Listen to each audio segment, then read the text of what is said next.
suka berkata kasar, emosional, semuanya dibalas dengan dendam. Masa sekarang seperti di media, dia diserang, dia serang lagi. Ada kesalahannya, dia salah kesalahan orang lain. Kontrol emosi Anda. Allah subhanahu wa ta'ala sedang menguji Anda dengan orang-orang yang mengganggu Anda itu. Allah punya cara, dan cara Allah itu sangat cantik dan indah, rapi, tepat sasaran. Kalau Allah subhanahu wa ta'ala yang membalaskan buat Anda, aman. Kalau Anda benar, tenang saja. Allah akan datangkan pertolongan dengan caranya. Cara Allah sekali lagi saya katakan indah sekali. Banyak yang berlalu dalam hidup saya seperti itu. Sebagai seorang muslim, kita memiliki sebuah ciri khas, yaitu karakter yang baik, akhlak yang mulia. Santun, ramah, dermawan, pemaaf, semua hal-hal yang baik itu harusnya menjadi perangai setiap muslim dan muslimah. Menjadi prinsip hidup mereka dan bawaan dalam keseharian. Apakah itu dalam berinteraksi dengan orang-orang terdekat, misalnya kepada suami, kepada istri, kepada anak-anak, kepada orang tua, saudara, kerabat secara umum, dan orang-orang terdekat misalnya tetangga yang dekat dengan rumah kita, teman-teman di kantor, semua itu kita akan gunakan perangai-perangai ini. Dan begitu juga dengan orang-orang yang baru kita kenal, semuanya akan terbawa. Kalau orang-orang terdekat saja, kita bisa menjadikan atau mempraktekkan akhlak-akhlak yang mulia ini, maka tentu orang-orang yang jauh lebih mudah untuk kita praktekkan. Dan hadis yang terakhir yang sudah kita bacakan adalah hadis nomor 630. Saya kembali mengingatkan, yaitu dari Abdullah bin Amr bin As radhiyallahu anhu, dia berkata, "Lam yakun Rasulullah sallallahu alaihi wasallam fahishan wala mutafahishan, wa kana yaqul inna min khiyarikum ahsanukum akhlaqa." Artinya, Rasulullah SAW bukan orang yang berperilaku buruk dan bukan juga orang yang suka berkata buruk. Dan Nabi SAW bersabda, sesungguhnya orang yang terbaik di antara kalian adalah yang terbaik akhlaknya. Hadis ini riwayat Bukhari Muslim. Jadi maksudnya sosok muslim yang paling layak untuk menjadi suami, menjadi istri, menjadi sahabat, menjadi partner bisnis, menjadi tetangga, ya, adalah orang yang paling baik akhlaknya. Ini jadi tolok ukurnya. Bahkan memilih pasangan pun adalah dikhususkan akhlak.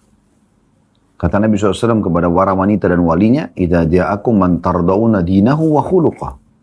Kalau datang kepada kalian yang kalian ridhoi agama dan akhlaknya, ya, fazawwiju, nikahkan dia. Terima lamarannya. Jadi ini tolok ukurnya. Bukan tampannya, bukan kekayaannya. Seperti itu. Ya. Dan agama ini adalah agama akhlak. Agama perilaku yang baik, kesantunan, keramahan. Dikatakan oleh Nabi SAW dalam sebuah hadits, "Innama bu'ithu liutammima makarimal akhlak." Aku diutus memang untuk menyempurnakan akhlak-akhlak yang baik. Itu tujuan utama agama. Jadi jangan sampai teman-teman sekalian Anda ya memiliki penampilan sebagai seorang muslim, nama Anda pun nama muslim, Anda pun hidup di lingkungan muslim, tapi Anda tidak memiliki akhlak, Anda tidak santun, alias kasar lah ya, emosional, ya, tidak pernah memaafkan, suka balas dendam. Semua ini berarti Anda belum menjadi seorang muslim. Karena tolok ukur muslim itu baik adalah ya dari agamanya, dari akhlaknya. Baik agamanya dari akhlaknya. Kita sudah sempat menyinggung pada pertemuan yang lalu, bagaimana ada sebuah riwayat menjelaskan seorang sahabat bertanya kepada Nabi SAW mengatakan, "Ya Rasulullah, di Madinah ini ada seorang wanita yang tidak pernah ketinggalan sholat malam, tidak pernah juga berhenti bersedekah dan berpuasa. Sholat malam dan berpuasa. Setiap malam sholat malam, setiap hari harinya puasa. Tapi lisannya tajam, menyakiti tetangganya." Kata Nabi SAW, "Apa? La khaira fiha, hiya finnar." Nggak ada kebaikannya wanita itu, dia pasti masuk neraka. Dan kata orang yang sama, "Ya Rasulullah, di Madinah ada seorang wanita, biasa aja sebenarnya ibadahnya. Jadi standar lah gitu kan. Tapi dia selalu baik dan santun sama orang." Kata Nabi SAW, "Al khaira fiha, wa hiya fil jannah." Kebaikan ada padanya dan dia masuk dalam surga. Au kama qala Nabi SAW. Jadi seperti itu tolok ukurnya. Pada siang ini insya Allah, semoga Allah SWT berkahi waktunya, kita akan, dan juga ilmunya tentunya, kita akan melanjutkan sisa-sisa hadis yang membahas tentang masalah keutamaan akhlak. Di antaranya hadis yang sangat mulia. Hadis nomor 631. Saya bacakan.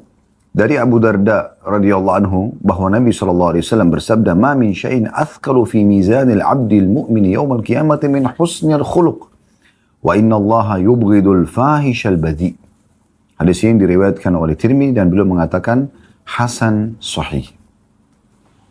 Terjemahannya kata Nabi SAW, tidak ada sesuatu pun yang lebih berat dalam timbangan hamba mukmin pada hari kiamat dibandingkan akhlak yang baik.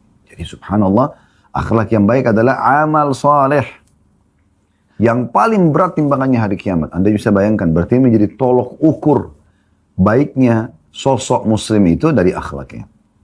Baiknya seseorang justru dari akhlaknya. Dan sungguhnya Allah itu membenci orang yang keji dan suka berkata kotor. Jadi bukan ciri seorang muslim. Emosional, marah-marah, menggunakan tutur kata yang kotor, kasar, keras, sama sekali. Anda harus cuci tangan dari semua itu. Mulai hari ini, mulai siang ini, Anda harus menjadi sosok yang selalu senyum, selalu ramah, selalu sopan, santun, pemaaf, dermawan, jujur, amanah, tanggung jawab, semua itu. Dan semua itu punya keutamaan. Ada fadilahnya. Anda akan dapat pahala sisi Allah SWT. Gabungannya semua dikenal dengan akhlak yang baik. Dan itulah yang paling berat di timbangan amal pada hari kiamat nanti. Itu luar biasa gitu. Ya. Maka kalau ada orang, sekali lagi, penampilannya sudah muslim, namanya muslim, tapi bobrok sikapnya, suka berkata kasar, emosional, semuanya dibalas dengan dendam. Di masa sekarang seperti di media, dia diserang, dia serang lagi. Dicari kesalahannya, dia cari kesalahan orang lain. Ini yang sedang menyerang dan mencari kesalahannya adalah orang yang salah dan bodoh. Dia pun ikut-ikutan bodoh. Kenapa? Kenapa Anda tidak menjadi orang yang memiliki akhlak yang mulia? Kontrol emosi Anda. Allah subhanahu wa ta'ala sedang menguji Anda dengan orang yang mengganggu Anda itu. Tunjukkan respon yang positif. Tidak usah emosional. Kalau Anda salah, Anda perbaikin. Alhamdulillah Allah ingatkan oleh orang ini. Daripada hari kiamat Allah hisab, daripada disiksa di kuburan, alhamdulillah, tidak usah balas. Perbaikin saja, taubat kepada Allah, perbaikin. Atau kalau Anda benar, Allah pasti bela. Inna Allah yudafi' anil ladhina amanu, kata Allah SWT dalam Al-Quran. Allah itu membela orang-orang beriman. Allah punya cara. Dan cara Allah itu sangat cantik dan indah. Rapi. Ya, dan tepat sasaran. Kalau Allah subhanahu wa ta'ala yang membalaskan buat Anda, aman. Anda tinggal duduk manis, tinggal beribadah kepada Allah subhanahu wa ta'ala. Jadikan semua serangan-serangan orang itu justru sebagai ajang Anda mendekatkan diri kepada Allah subhanahu wa ta'ala. Sebagai ajang Anda menambah poin-poin hasanah, pahala atau pahala Anda di timbangan amal pada hari kiamat nanti. Nabi SAW sering disakiti masa hidup beliau. Tapi beliau balas dengan akhlak yang mulia. Ya. Bagaimana Nabi SAW dicaci maki oleh tokoh-tokoh Quraisy. Tapi di saat mereka masuk Islam, mereka menyatakan taubat kepada Allah subhanahu wa ta'ala. Nabi SAW sambut dengan senyum, dengan gembira. Umar bin Khattab pembenci Islam dulu. Tapi setelah masuk Islam, Nabi SAW sambut dengan mulia. Dan banyak orang seperti itu. Banyak sekali. Orang yang tadinya benci Islam, akhirnya menjadi suka. Ya. Thumamah bin Qusar radhiyallahu anhu juga begitu. Kepala suku yang ada di sekitar Mekah. Ya, yang mensuplai makanan ke Mekah. Tadinya benci sekali Nabi SAW, benci Islam. Tapi setelah masuk Islam, dia ubah semuanya dan akhirnya Allah ubah pun rasa bencinya menjadi suka. Tidak usah khawatir. Jangan kita teman-teman yang habisi waktu untuk mengkanter gosipan orang, fitnahan orang. Habis umur kita untuk itu. Terus gimana caranya supaya tenang Ustaz? Minta kepada Allah SWT diberikan ketenangan hati. Tenang saja dalam menghadapi permasalahan. Karena Anda panik atau tenang, tetap masalah sudah terjadi kan? Anda sudah diserang, Anda sudah digibah, digunjing, Anda sudah difitnah.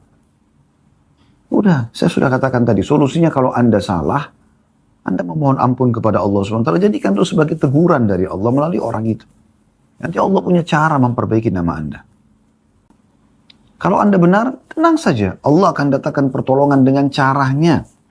Dan cara Allah, sekali lagi saya katakan, indah sekali. Banyak yang berlalu dalam hidup saya seperti itu. Ternyata dengan kita hadapi dengan akhlak yang mulia, malah menjadi penyebab hidayahnya orang lain. Ya? Dan tidak mengganggu sama sekali kehidupan kita. Nah, ini yang perlu digarisbawahi teman-teman sekalian. Baik, yang kita bisa ambil pelajaran dari hadis ini. Yang pertama, akhlak mulia adalah amal yang paling mulia. Dia akan menjadi sesuatu yang paling berat di timbangan amal hari kiamat. Dan ini luar biasa. Bukan sholat, bukan puasa, bukan jihad. Tapi akhlak yang mulia. Pelajaran yang kedua adalah Allah Subhanahu wa Ta'ala justru membenci akhlak-akhlak, karakter, perangai yang buruk. Di sini diantara contohnya adalah yubghidul fahish. Ya. Allah membenci orang yang keji. Keji ini ringkas tapi maknanya luas. Ya. Matanya melotot, lisannya tajam, tangannya suka melayang. Emosional. Ini keji namanya. Keji. Orang jadi takut kalau dekat sama dia. Istrinya jadi takut. Suaminya jadi nggak nyaman. Anak-anaknya jadi nggak nyaman. Orang tuanya nggak nyaman sama dia misalnya. Nah ini karena akhlak yang tidak baik.